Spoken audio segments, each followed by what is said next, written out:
नमस्कार मित्रांनो, आज तारीख आहे 9 मे 2024. उद्या अक्षय तृतीया आहे मित्रांनो. आणि तुम्ही बघू शकता बाजारात आंबे दाखल झालेले आहेत. आणि जर आजचे आंब्याचे रेट सांगायचे झाले तर देवगड हापूस व रत्नागिरी हापूस सरासरी 150 ते 160 रुपये किलो याप्रमाणे आहे. आणि त्यानंतर केशर देखील मित्रांनो 150 रुपये किलो याप्रमाणे रेट आहे. तसेच बदामीला 120 रुपये किलो. तसेच मल्लिका 100 रुपये किलो. त्यानंतर आम्रपालीला 50 रुपये किलो.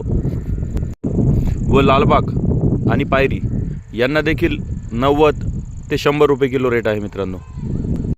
तुमच्या जिल्ह्यात आजच्या घडीला आंब्यांना काय भाव चालू आहे ते कमेंट्स बॉक्समध्ये